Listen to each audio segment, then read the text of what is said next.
All right, we are ready on all the platforms. Please do share the link. I'm going to share the link now. Thanks, Mr. Osam. I'll share the link now with everyone here in our chat box so that you can share with your classmates. Just give me a moment, guys.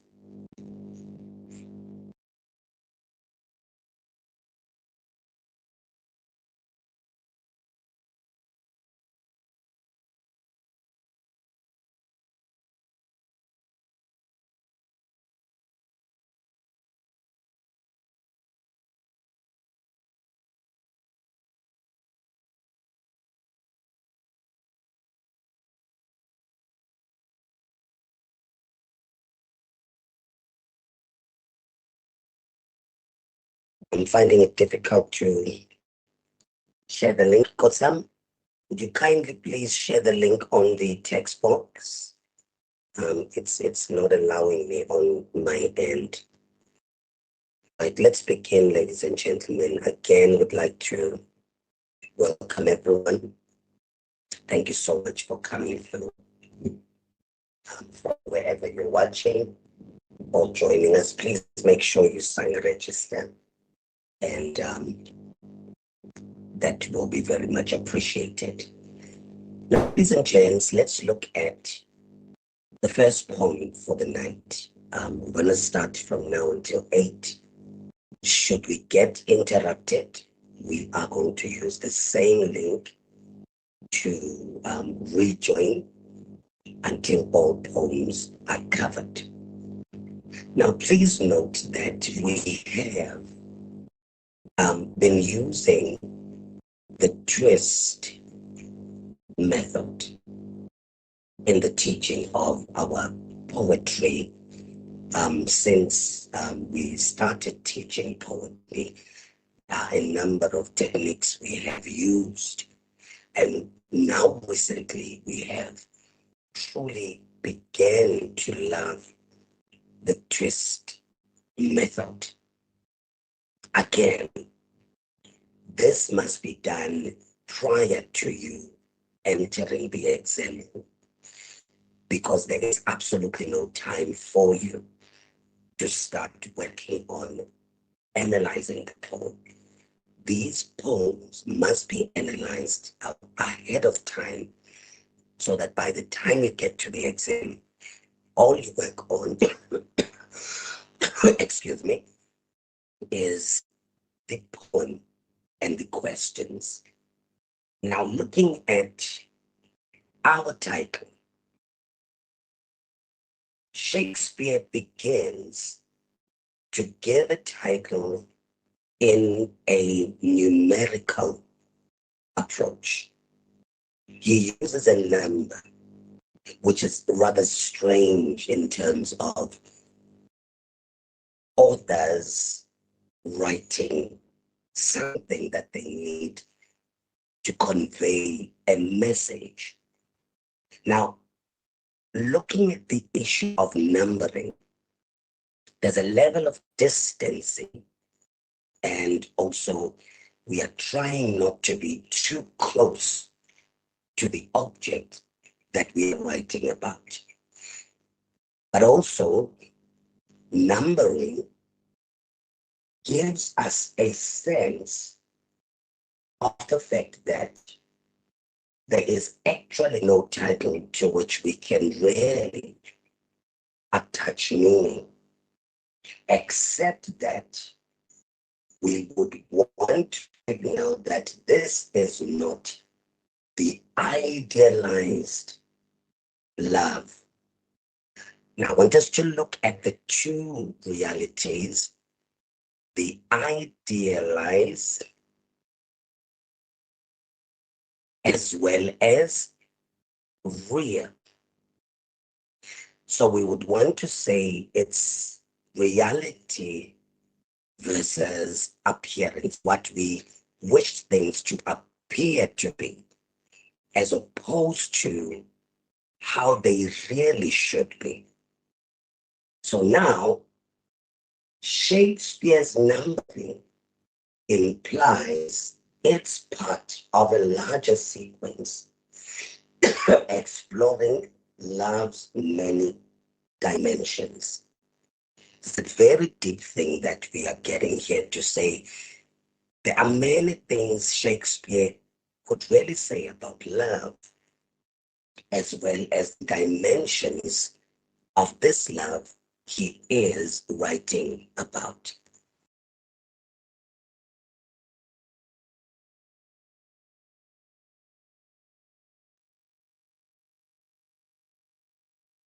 So now, let us then, we have looked at the title. We have spoken about it being impersonal, signaling that it is not idealized love. Now we are going to look at the diction or the word choice. What words are used by the speaker?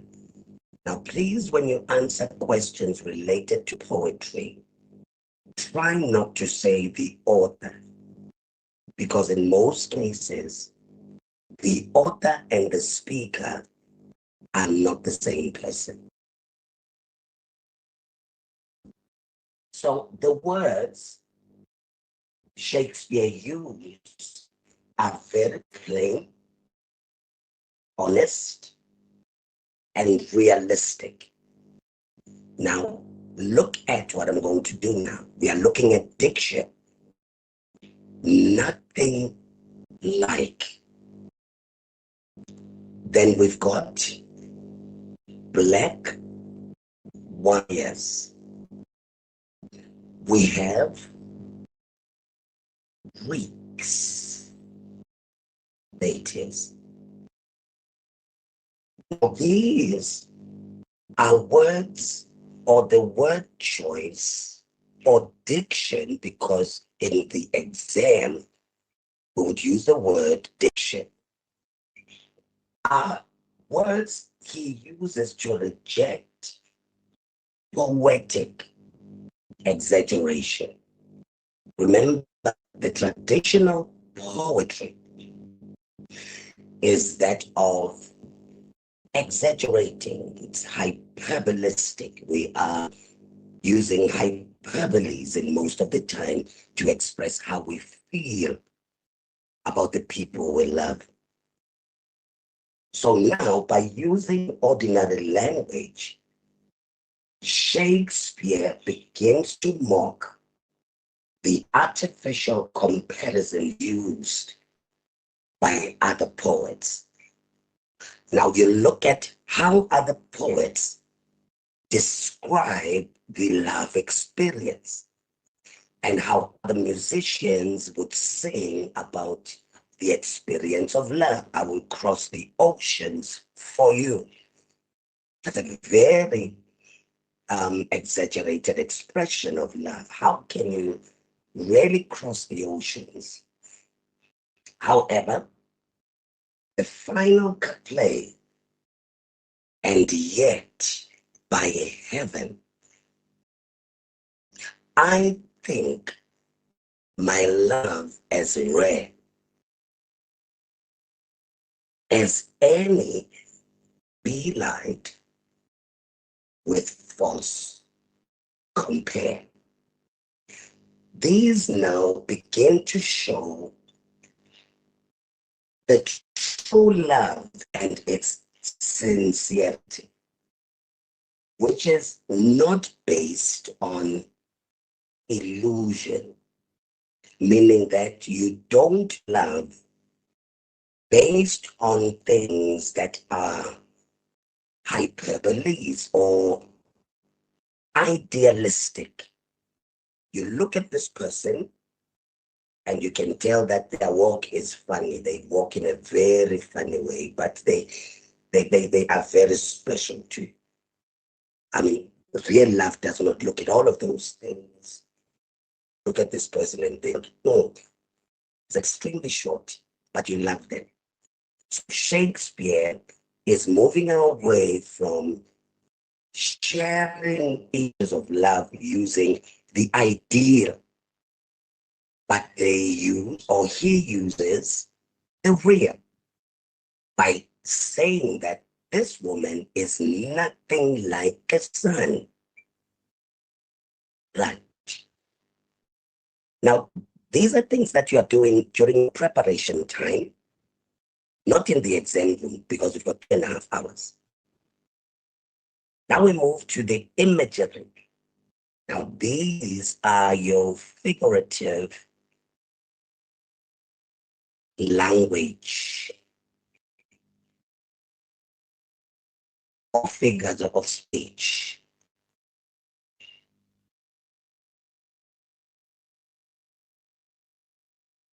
I'll take questions right at the end.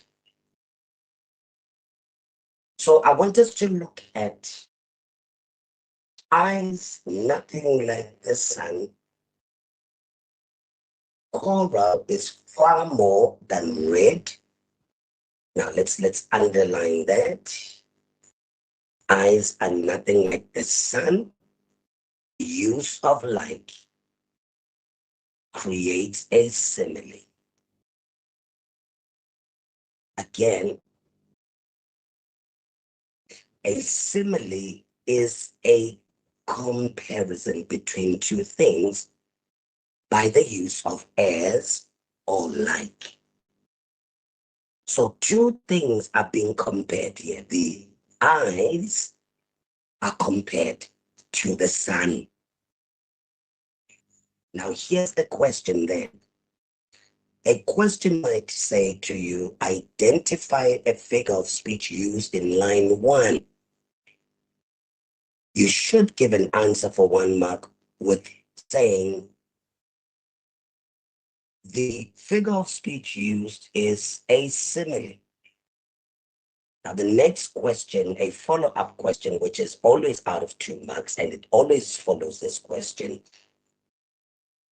Discuss the effectiveness of this image. Now, learners always find funny ways of expression. They would say, but there is no image. No, guys. Image refers to the picture. I'll use the word pic loosely. What picture comes to mind when you read eyes not or nothing like the sun? Now, first of all, you look at the eyes. The beauty is in the eye of the beholder. It is through the eyes that we can tell if someone is telling the truth or not. The eye is the gateway to one's soul. Without the eye, there is no internal light. Right. The sun is radiant. It is from the sun that we get the heat or the warmth. The sun and other environmental elements are quite important to the growth of nature and the other things that are natural. So, the speaker compares the eye to the sun, and then you explain what the eye is doing as well as the sun, and then how effective is this image. It is effective because, and then you give us the explanation of why you think this image of the eye compared to the sun effective. So these images make the mistress human rather than divine, emphasizing the authentic beauty over idealization. Then we move to the S, which is the structure. Now this is a sonnet. That's the first thing that we need to get out of the way. Now, our sonnet in this case is not just a sonnet, but it is an English sonnet, or a Shakespearean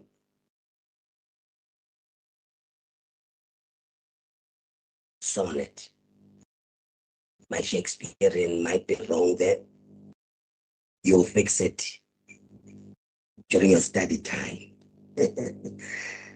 So now, our sonnet is divided into 3 quatrains. Quatrain number 1. Quatrains are 4 lines. Number 2, second quatrain. Number 3, we are looking at the last quatrain.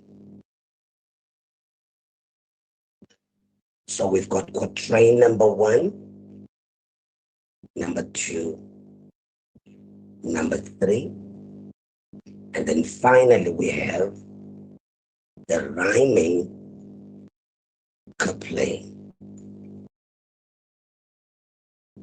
Right. You need to check what Shakespeare is doing in each quatrain. Now let's look at some of the words here in the first quatrain. It says, my mistress's eyes are nothing like the sun. Cora is far more red than her lips red. If snow be white, why then her breasts are dun? If hairs be wires, let wires grow on her head. Right. And that's the first thing that he speaks about. He is looking at this woman, and there are a number of comparisons he uses. I mean, you look at coral, which is far more red than her lips red. Now, please note, during those times in which this poem is written or was written, a complexion of a woman was very much key to the man's heart. And therefore, that woman wearing a red lipstick would also heighten their beauty. So now we are looking at coral said to be far more red than her lips red. Already that's a very negative statement to say about the one you claim to love. If snow be white, he's now bringing in the nature. Snow and its whiteness connotes purity, cleanliness of a person. Why then her breasts are done? If hairs, I mean, if someone looks at you today and they don't even say you have a what do they call it? A bad hair day. They look at your hair and say, oh, your hair is like wire. You're going to take offense at that. Because you want someone to look at your hair and give you a very positive compliment, especially if you have done or put effort to make your hair look good. But black wires already, think of a wire. It is not just a wire, but it is a black wire. There's an emphasis here that is made of the state in which this hair is. Remember, the hair is the glory of any person. I mean, once you have your hair and your hair is in shape, it heightens your beauty. But this woman or this lover is said to have black wires compared to the hair which grow on her head. Already we can safely say we are referring to a woman here because of that pronoun. I have seen roses demasked, red and white, but no such roses see I in her cheeks. And in some perfume is there more delight than in the breath that from the mistress reeks. Now let's look at the word choice here. Roses demasked, red and white, some perfumes, is there more delight than in the breath that from my mistress reeks? Already, speaking about someone's breath can not only be demeaning, it is very offensive. Now, imagine as a woman, you are reading something that your man wrote, and he says, I delight in some perfumes more than the breath of my woman, because from it, looking at the word reeks, it's not a pleasant smell. It is pungent, of course, it is very strong, but once we use the word reek, there is a bad odor that is attached to that particular smell. And then he says, I love to hear her speak, yet. Now, this yet introduces a contrast. Of course, I like to hear the sound of a voice, but well, I know that music. Now he brings in the tonic software here. So the tonic is the musical language that he is now bringing in his discussion to say music had a far more pleasing sound. Then he says, I grant I never saw a goddess go. My mistress, when she walks, she treads on the ground. Now he brings us back to that issue of saying this woman is as human as possible. She is not a goddess.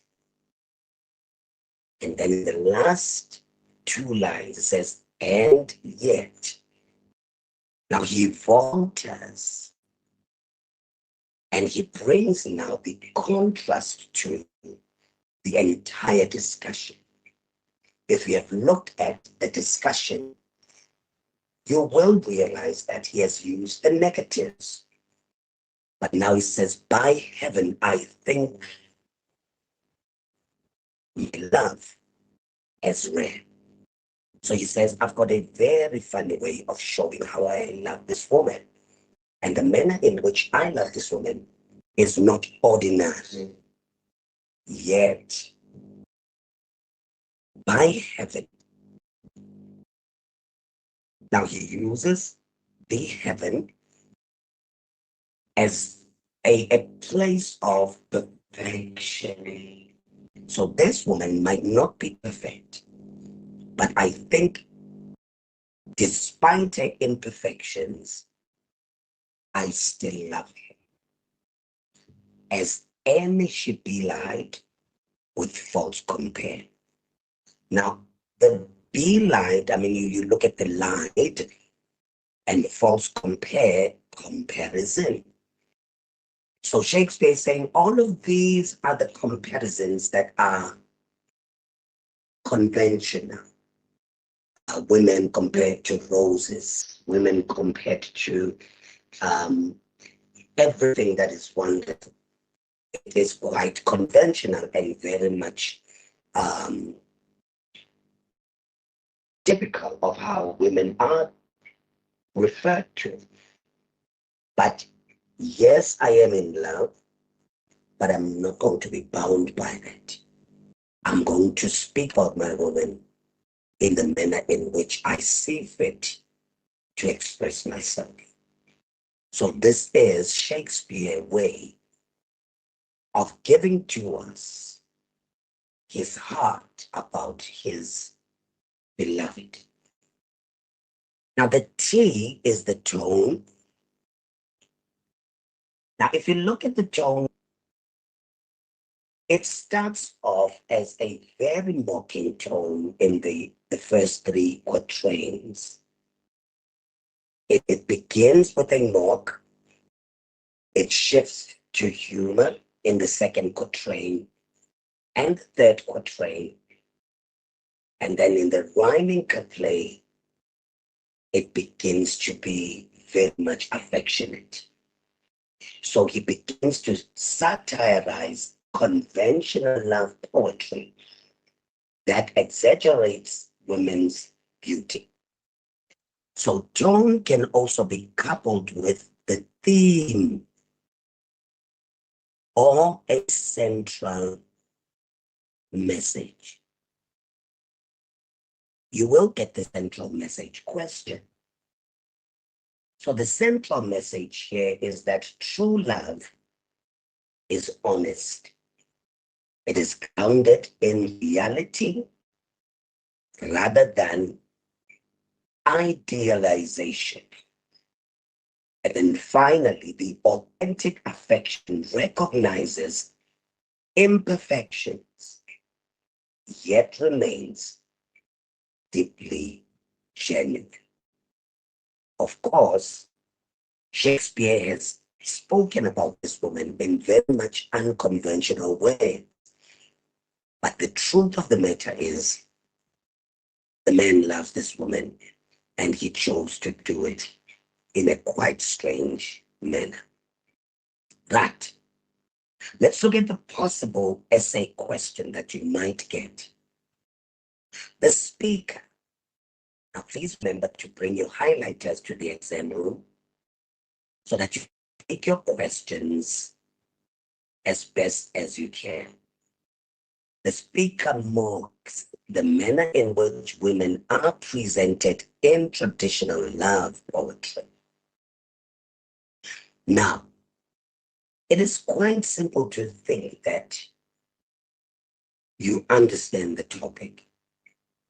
You may not until you break it down.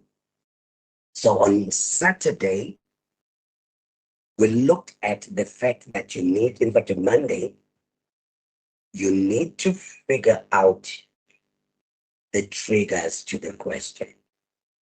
Let's look at the triggers. Number one, mock is to make fun of. Trigger number two, the manner in which women are presented. That's trigger two. Where? In traditional love poetry. We can also call traditional conventional. So, this is the general statement of discussion. Now, this is your driver to what exactly it is that the examiner wants you to discuss. So this is why retelling is going to get you into trouble. Because all we need you to do at this point, look at how this mocks the manner in which women are presented in traditional love poetry. I mean, looking at this poetry question, you'd first want to look at what traditional love is. how is it seen or how is it expressed as opposed to what Shakespeare is bringing to our attention? And then number two is your question. Now, in your question, you are asked to discuss. What are we discussing here? The extent to which you agree. Now, please note, we do expect to know how much do you agree with the statement of discussion. Do you fully agree? Or do you partially agree? Or do you have a mixed response where at one point you agree, but at the next point you disagree without any contradiction, of course? So with reference to what? You will need to look at imagery. What images did the speaker bring to our attention? In which tone or attitude did he do so? And then finally, we are looking at the issue of the structure. And we started off by saying this is a Shakespearean sonnet or an English sonnet, which is made up of three quatrains and a rhyming couplet. Don't just give us that. We know that you know that the poem is structured that way. How is the structure in agreement with the extent to which you agree, disagree, or partially agree, or mixed agreement? We want to know. You need to say something about the structure as well as how it feeds into the rest of the question. Now, ladies and gents, I'm not interested in this, the numbering. I'm interested in about 1 page. This is a 1-pager type of an essay. Please don't write 2 pages. Stick to 1. Right. Let's quickly go to the contextual questions. Now, please note, you will always be given a line or lines or stanza references. So once you get that, check the trick. What the examiner is going to show you after saying refer to line 1, they will give you the words of focus or the triggers. My mistress's eyes are nothing like the sun. Now here's a very fantastic question here. You have a loaded question. The first part is identify and explain. What are you identifying and explaining? The figure of speech used in these lines. Now again, look for the triggers to the question. Figure of speech is trigger number 1. In fact, it's the only trigger here. So I have to identify. So we did say the figure of speech used here is a simile. That's the first mark. Now, the second part of the question is the explanation. Explain it. So what the examiner did here was not pointed to the issue of explaining its effectiveness.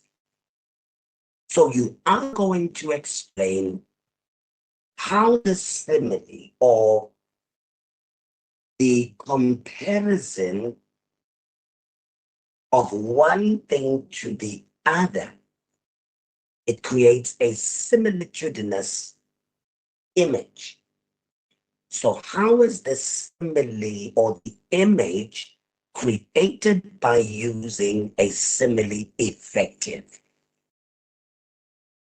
The speaker compares the eyes to nothing like the sun. And then you explain what that means and how it is effective. Right. 1.1.2,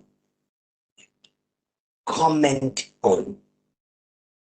Now, I want us to drill this. Now, commenting on with other questions would require a peel approach. So in our peel, we first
right. Let's share the screen. Please give me a thumbs up, guys. Can you see the screen? Thank you. Right. So first need to make a point. Now you are commenting on. Now, learners, please notice every day of your life, you make comments of anything that you watch, whether it's a soccer match, you're able to come back and comment on that particular match. If you're watching a reality show television program, you are able to come back and make the comments. So I don't know why then when it comes to your exam, you find it so difficult to make a comment. I mean, you start by saying, I don't like this reality TV show because it highlights an ideal lifestyle of Africans. That's your point. But give us the evidence. What makes you say that? Then you're going to give us examples. By the use of this or the hype around buying these types of gadgets and labels, this is you giving us the evidence, giving us the example, which needs explanation. Now, when you explain this evidence, you are connecting it back to the point that you have made initially. And then you link everything back to the comment that you have made. So what are we commenting on?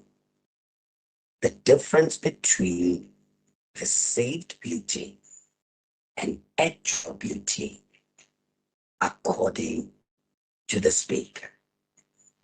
Now here's where most of us get lost.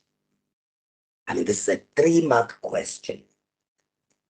We are going to get lost when we have a superficial knowledge in terms of our vocabulary, or when we have a superficial vocabulary repertoire.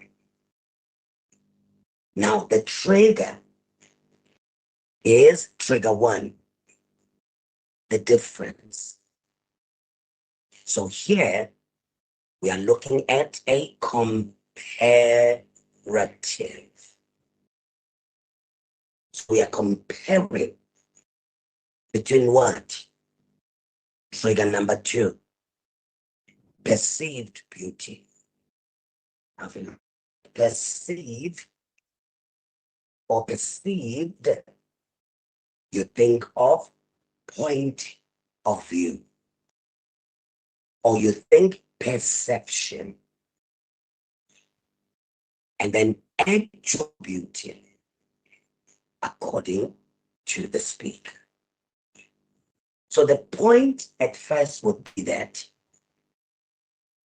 the speaker represents his beloved in unconventional terms. That's point made. Right. We're so excited that you're able to make that point. Now give us the evidence.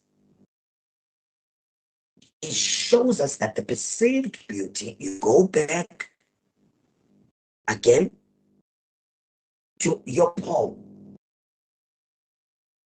We have words such as eyes are nothing like the sun. Coral far more red than her lips red. If snow be white, wire and her breasts are done. If hairs be wires, black wires grow on her head. I mean, look at all of the diction examples we have underlined. Now, boys and girls, if your poem does not look like this, it may be very difficult for you to get to the answers. Remember, you're going in there, you already know the poem, so when you get there, remind yourself, look at the diction, look at the figures of speech, look at the structure, look at the word choice, look at the tone and the theme, and you look at, I think I've looked at, so we looked at the fact that the speaker is looking at the real versus the unreal. Unreal is trigger number 2. It's perceived beauty, how people look at beauty versus how the speaker looks at the beauty of his beloved. What is the difference? So this is a 3-mark question, and you need to attempt and get it right. So you are asked to refer to the poem. Don't ignore instructions. You're going to look at the poem as a whole in order to support your answer. So you will consider every single detail that is in this poem. Right. 1.2.3, please note the numbering system on this document is quite strange to the numbering system you'll find in your examination paper. So for purposes and all intents and purposes, for this particular session, we are not going to tamper with the numbering system here. But when you get to the exam venue, please stick to the numbering system as it appears on the question paper. Right. Remember, we always underline instructional verbs. What are we instructed to do?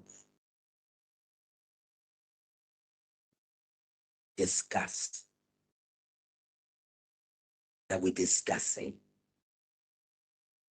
We are discussing the importance of the words, and yet That's line 13.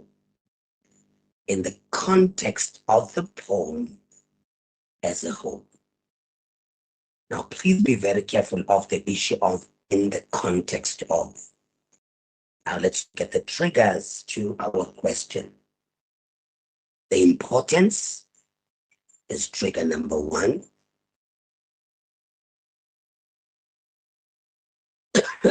Excuse me. Number 2. And yet.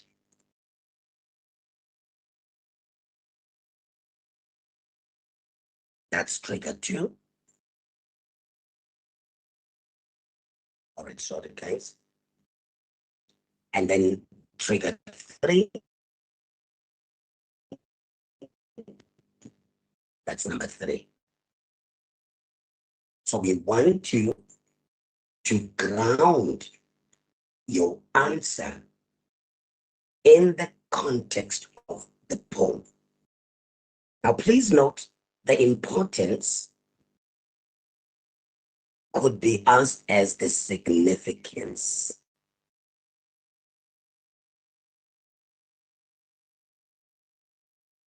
So the significance of the words, and yet. Now let's go to line 13.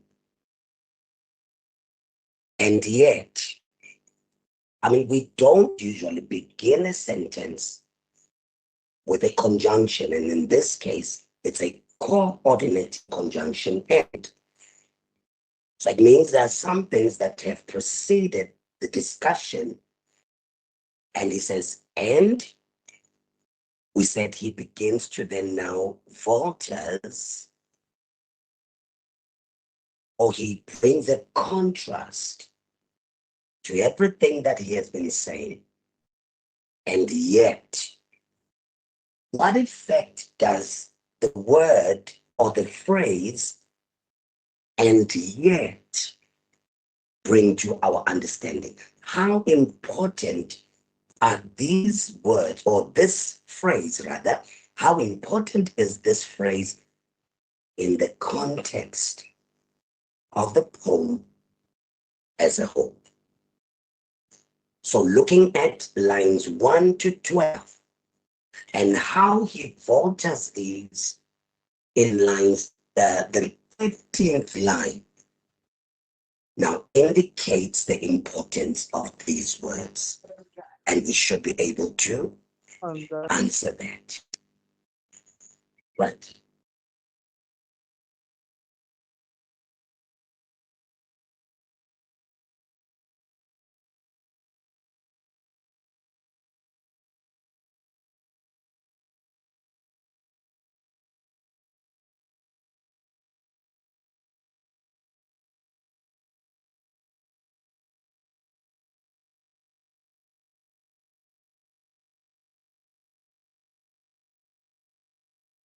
Right. Identify and explain. Now, this is a very much loaded question again. You need to identify. That's number 1 trigger. So you are going to say the mood in lines 13 and 14 is jubilant. For instance, it is not jubilant. I'm just giving you an example.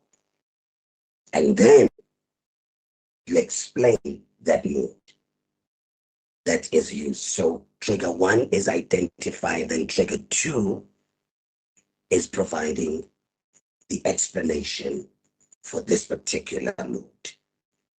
Right. Let's go to, okay, we completed the child the other day. You can watch the child on our pre-recorded version. We did at a funeral as well. And we completed the poem of return. So you can also check it out on the recordings. Let's talk to the beech tree. My favorite by Sepo Sepamla. Right. Remember, the twist method Again, with twist at home, not in the exam room. There's no time for that. Title. Now, if you look at the title, talk to the peach tree. Now, talk is an imperative. It's a command. So the speaker here is encouraging dialogue. With what? We are talking to the peach tree. Now, this is nature. So he is encouraging dialogue with nature, which symbolizes a deeper reflection on life and society. The peach tree represents natural truth, endurance, and a witness to human corruption. It implies that humans should reconnect with the wisdom of the natural and the moral world. Right. Let's look at the word choice section.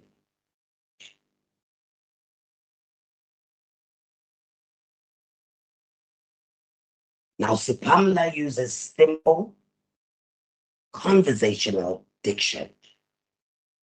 Let's look at the examples. The use of let's. That's a contraction in your paper one. When you write let's in full, it is let us. So the fact that he's using contraction, it gives us a very much conversational diction or tone or informal tone. Let's talk. And then he says, okay, here's let's talk again. Let's raise. Let's see. Talk after, then how I want to find out. Let's rather scroll down. Let's pick out. Let's talk. Okay, it's line 15. So we have let's pick. Let's talk. Find out. Let's talk. Isn't enough. Come on. That is a command. Let's talk to the devil himself. It's about time. The entire stanza here is a command. Right. So all of these create a tone of an invitation and a communal reflection. Now let's look at the let's talk phrase. Let's talk, line 1. Let's talk, line 3. And we go to 15, let's talk. 17, let's talk. 20, let's talk. So there is a repetition of let's talk in order to emphasize the need for communication as well as the awakening. We are still looking at the diction here. Now, let's look at the stench, line 14. Rubbish heap. We are looking at the mercilessness. The mercilessness. All of these words suggest moral and societal decay, portraying the harsh realities of apartheid-era South Africa and people's loss of moral sensitivity. Now, that's the word choice, our diction. Let's look at the imagery, the picture. So we have a stark and a quite realistic image. How do we see that? Now let's look at swallows. Let me use a different color here. Swallows visiting us in summer. Paralyzing heat. The paralyzing heat. And we have looked at the stench already. Rubbish heap. So the swallows evoke a fleeting hope and freedom. Paralyzing heat symbolizes oppression and suffering. Stench and rubbish heap evoke physical and moral pollution. The peach tree, which is a central image here, is rooted, enduring, and truthful, which contrasts the corruption of humans with the integrity of nature. Let's look at this structure.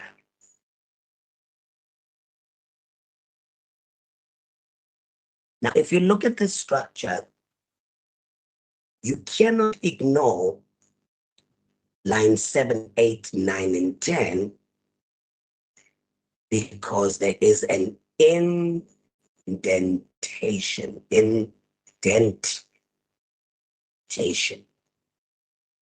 So look at this gap. There's a reason why words could be indented. Again, 19, 20, and 21, 9 and 10. Again, indentation as well. You cannot avoid that. So it is also a free verse with short lines and conversational rhythm mirrors, which mirrors the natural speech. We said that repetition of let's talk structures the tone like a chant or a call to awareness, which reinforces unity and urging a reflection. Let's look at the tone. The tone begins with a pleading tone to urgent as well as to accusatory. It can also begin as a reflective, but it ends as a forceful tone that presses society to confront corruption. So that is our tone. What's the theme or central message?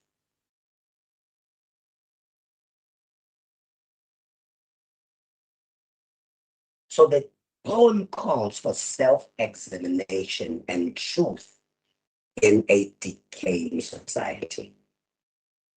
Nature and honesty contrast human hypocrisy and moral decay. Therefore, Sipamla suggests that meaningful dialogue and moral courage are essential to reclaim morality. Let's look at a possible essay question. Remember, this is our general statement of discussion. This is what your essay is about. With reference to diction, trigger 1. This is word choice. What words? Imagery. Number 2, we're looking at the picture. And this picture is created through a use of a figurative language.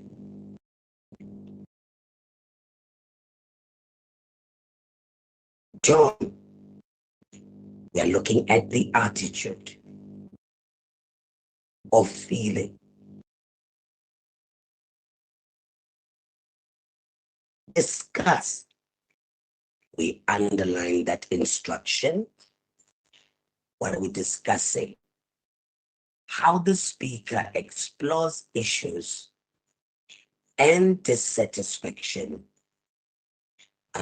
Explores issues of dissatisfaction and confrontation. Let's look at additional triggers here. Issues of dissatisfaction and issues of confrontation. And this must be done in just one page.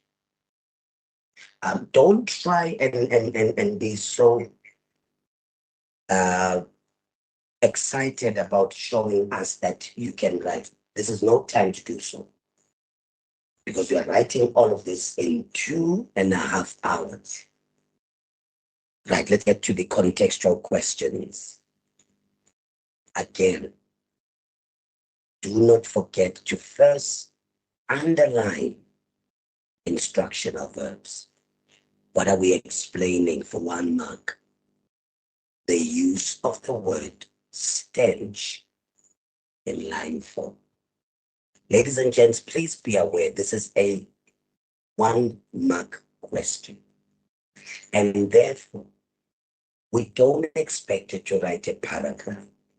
This is how you lose time when you start trying to be so showy of your writing skills. There's no time for that. Don't do this at home. At this point, you're writing for marks. So keep it to 1 mark of writing. So how do you begin this answer? The use of the word stench in line 14 means blah, blah, blah. That's your answer. That's all. 5.22, account for. Remember, we are giving a reason. Giving a reason why. There is a use of repetition. Let's talk throughout the poem. Remember, in the English studies, I don't know about the other 5 languages, but we always, in order to emphasize a particular point. So we have looked at the trigger legs and how inviting it is to the reader. What is the reader being invited to do? The reader is invited to come into a dialogic environment where an honest discussion or dialogue over moral courage is very much essential to reclaim humanity. So we are looking at trigger number 1, repetition. To emphasize, what are we emphasizing, which is the let's talk. Trigger 2, there's an emphasis of the dialogue that is needed, or the long-awaited walk into the way forward from where we are to where we need to be. Of course, that's not how you want to put your answer, but we need to be able to pick up. Do you understand why we are repeating? And why is this phrase repeated? Trigger number 3, throughout the poem. So you may wish to consider in your answer the many times let's talk is repeated. Let's look at the number of times. Line 1, that's 1. Line 3, 2. Let's see. Sorry, guys.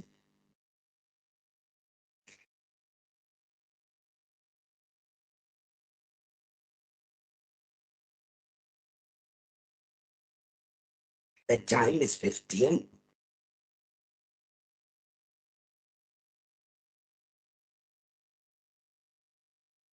Fourth time is 17. Fifth time is line 20. Let's check. Yeah, it's repeated 5 times. And we need to understand, why is it repeated in so many lines?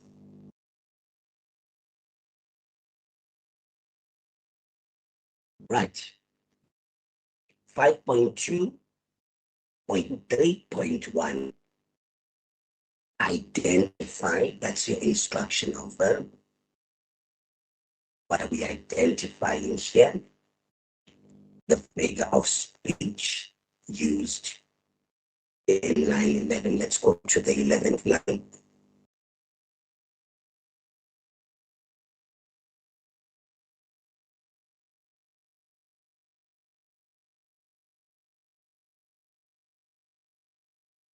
Talk to the paralyzing heat in the air. Automatically, we are seeing the words paralyzing heat. Right. Let's go back to our question. So we are identifying the figure of speech. The heat is paralyzing. So you need to be able to pick up the figure of speech here. We could safely say the figure of speech used here is personification.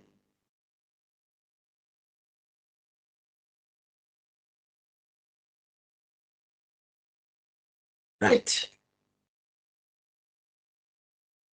Now comment on is your next instruction.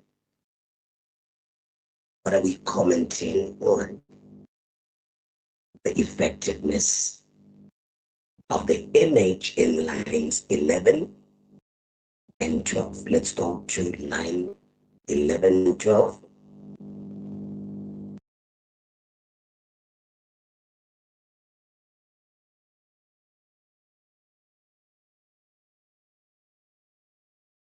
Talk to the paralyzing heat in the air. Inquire how long the mercilessness will last. So we are looking at paralysis. I mean, if something paralyzes you, it causes you to be immobile. And worst of all, we want to ask this paralyzing heat, how long will its mercilessness last? So we want to say the paralyzing heat connotes the government of the time. And the same government is said to be very much merciless. So we want to know, how long will its mercilessness last? We said you have identified the figure of speech, and for 2 marks, you state that this is compared to this, and it is effective because that. And that's how you get your 2 marks there. Right. Lines 19 to 20. Come on. Let's go there. Let's talk to the devil himself. Now, remember to highlight the lines you are referred to. I haven't done with other lines, but please do remember to do so. Come on. Let's talk to the devil. Now, let's talk is a command to the devil himself. And then it's about time. Question, critically discuss. So we need a critical discussion of how these lines convey the central message. Here's the central message question. Now, in order for you to ensure that you do answer this question, now we start by saying these lines, this is our trigger, number one. Your discussion is solely based on lines 19 to 21. What message? Trigger number two. In order to ensure that you answer this question, don't say lines 19 to 21 convey the central message of the poem. You always don't get to the point. I always advise my learners to start by identifying to the marker the message. Answer the question first. What is the message? Let's go back to lines 19 to 20. The command here of addressing a system called the devil himself, and the fact that it is long overdue. That's the message. You put all of that together to give the marker the message. This is the central message, number one. And then the latter part says how these lines convey the central message. So you are then going to bring in the issue of who the devil is, the issue of come on, and the issue of it's about time. And this is now going to give us that critical discussion. Right, let's move.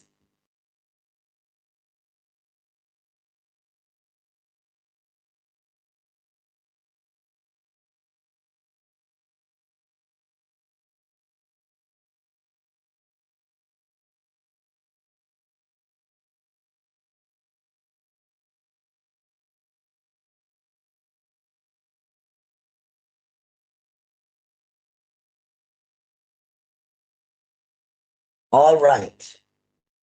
The last poem for the day. It's a beauteous evening, calm and free. Again, your title. We are looking at the words, the imagery, the structure, as well as the tone and theme. Looking at the title, we get a sense that the speaker suggests a serene spiritual experience of nature. It's the time of the day. It's evening. And it is not just an evening, it's a beauteous evening. And this type of an evening is rather calming. And it has an effect of freedom to the one experiencing it. So the word beauteous conveys the beauty that inspires reverence and peace. And the evening represents a sacred time of reflection, aligning with Wordsworth's romantic belief that nature is divine. You've looked at the title. Let's look at the words. A beauteous evening coming free, the holy time. And then adoration in line 3. Mighty being in line 6. Eternal motion. So these examples of diction evoke what we call a religious imagery, the holy. We're speaking of something that is very much holy, sacred, adoration, something to be adored, mighty being, the Almighty, that is a being with power to move and shake things that are unmovable and to be unshaken. And we have the fact that this mighty being is awake and in his eternal motion, showing that nature is portrayed as a living manifestation of God's presence. The poet's diction then elevates natural experience into a spiritual worship. Phrases such as the holy time is quiet as a nun. Now, quiet as a nun is a simile. Already we are looking at a nun and her quietness compared to that of the holy time. That's the image that we are getting, a time of reflection, a time of sanctification, time of purity. It's holy. So now there is a blend of religious devotion with natural tranquility. So those are the words or diction. If a question says with reference to diction, we need examples. Some of these examples are underlined. You're going to pick up one or two, and then you discuss them in light of the question that you have been asked. The eye is our imagery picture. What pictures are created? The imagery fuses the natural with the divine. Visual images like God's Son is thinking in its tranquility. Gentleness of heaven on the sea creates a calm, sacred atmosphere. The simile, quiet as a nun, reinforces reverence and purity. The child's unconscious worship contrasts with the speaker's reflection or reflective spirituality, suggesting that the closeness to nature can be instinctive and pure. Now let's look at this structure. Now we are looking at a Petrarchan or Italian sonnet. 40 lines which are divided into an octave. Let's start there. Octave is 1, 2, 3, 4, 5, 6, 7, and 8. Okay, let me fix this. Otherwise, we are going to have a problem. So that's 8. That's our octave. And then our sextet is the last 6 lines. Now, the octave describes the peaceful evening and its divine beauty.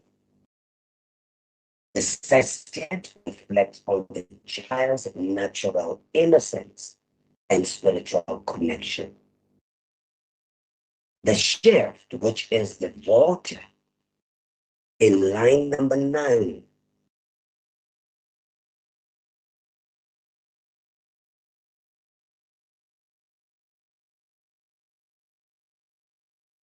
marks the movement from observation to reflection, which is typical of romantic introspection. Let's look at our tone. The tone is reverent, reflective, and calm, in which Wordsworth celebrates the unity between nature, humanity, and God, which suggests that divine presence can be experienced through natural beauty. The theme or central message: true spirituality does not require conscious thought. It flows naturally when one lives harmoniously with nature. So the child symbolizes untainted faith and instinctive divinity. Right. Let's look at a possible essay topic. The poem demonstrates the speaker's deep spiritual response and admiration for nature. You need to first understand your general statement of discussion. Triggers. Number one, the speaker's deep spiritual response. Number two, the admiration of human nature, or admiration for nature, rather. Now, with reference to structure, we've spoken about structure, imagery, and tone. So we're looking at trigger number 3, 4, and 5. Now, can I just bring this to your attention? This is, or it should be, a 5-paragraph essay.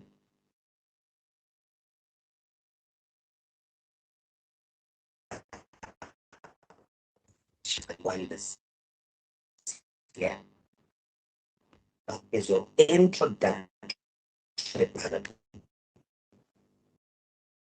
The second paragraph is third imagery paragraph, 4 tone paragraph, and 5 is your conclusion. I'm trying to make it simple for even the learner that says, I always find it difficult. There are, of course, high flyers who will just write without observing what I'm giving you, but still have something that is very much coherent and concrete. So if you know yourself that you have been struggling, you'd rather take it this way. You're looking at how the poem demonstrates the speaker's deep spiritual response and admiration for nature. Looking specifically at how this poem is structured, what images do I get? You are looking at the words, the speaker, or the figure of speech that the speaker uses, and then finally, what is his feelings towards his subject matter? Again, about 1 page. Now, 10.1.1 for 1 mark. Identify, underline that. What are you identifying? The atmosphere in line 1. Go to line 1, ladies and gents. It's a beauteous evening, calm and free. The mood, or the atmosphere rather, is that of tranquility, of peace, of a lack of busyness that takes place. So the mood is very much calm. It is very much, I want the word, it's emancipating. It's a mood of freedom.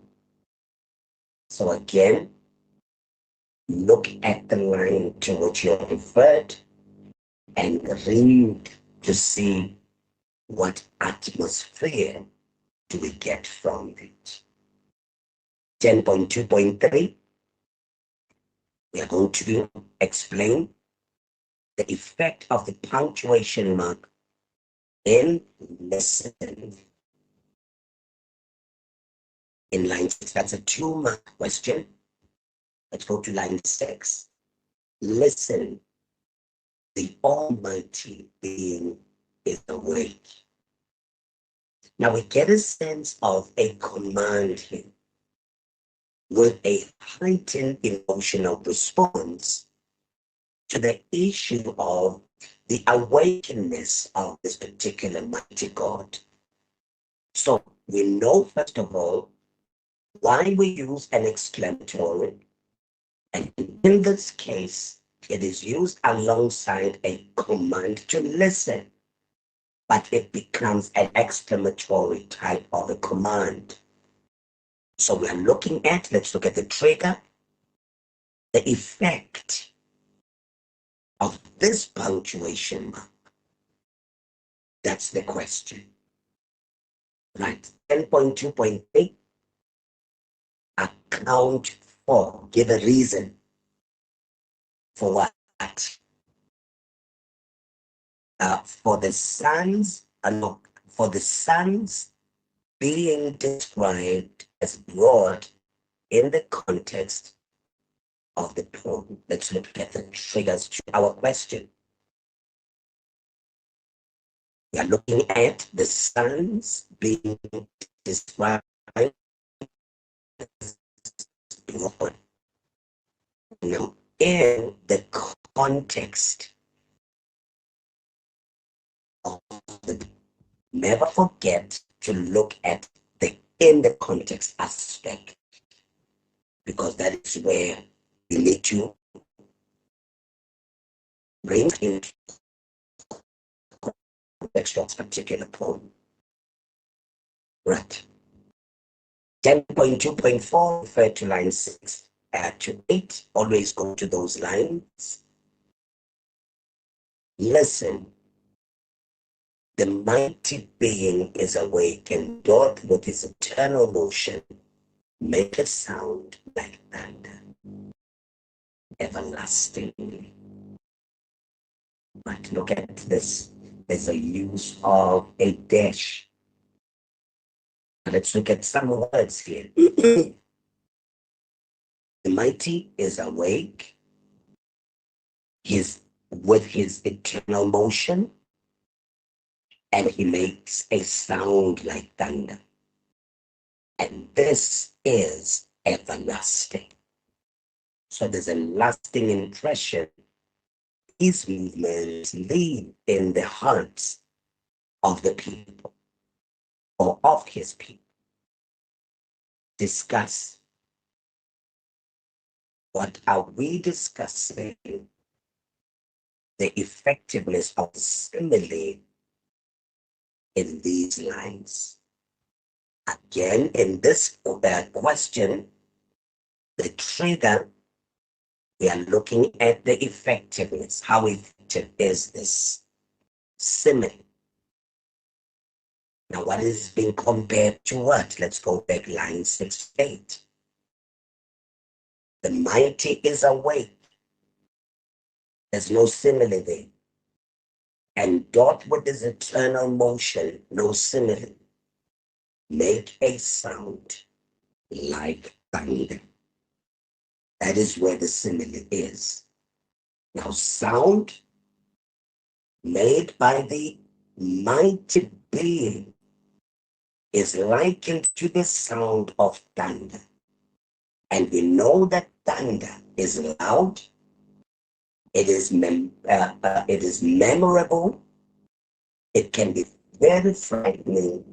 There are a number of things that thunder could do to us that are being likened to this mighty being and how his modus operandi. Right. So we are going to give a critical discussion of what? how the structure of the poem is used to convey its central message. Again, we said this is a sonnet. Excuse me, I need to plug my charger before the laptop dies.